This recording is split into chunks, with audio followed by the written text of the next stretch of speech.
सुधा और पापा की बहस फिर शुरू हो गई थी। मैं ये नौकरी नहीं करना चाहती। नौकरी नहीं करना चाहती मतलब?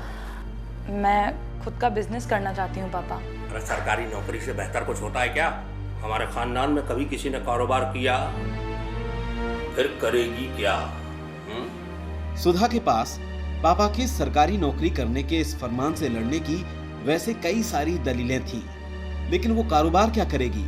पापा के इस सवाल का सुधा के पास कभी कोई जवाब नहीं होता था।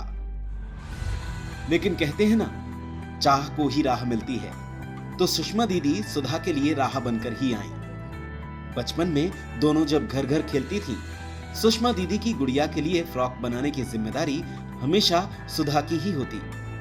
सुषमा दीदी ने सुधा को उन्हीं दिनों की याद दिलाई। देख, तुझमें हुनर है, बस जरूरत है उस हुनर को निखारने की। तू एक काम क्यों नहीं करती? तू ITI ज्वाइन कर ले। ITI? सुषमा दीदी के कहने पर सुधा ने ITI में ड्रेस डिजाइनिंग का प्रशिक्षण लिया।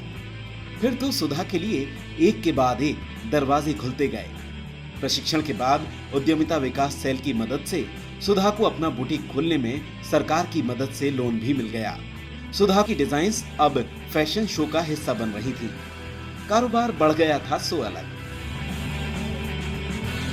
पापा अब बहुत खुश हैं, क्योंकि अब उनकी बेटी नौकरी की कतारों में नहीं लगी, बल्कि अब वो अपने कारोबार से रोजगार की लंबी कतारों को छोटा कर रही है। चलिए, आप भी मेरे साथ आगे बढ़िए। नौकरी मांगने वाले नहीं, देने वाले बनिए।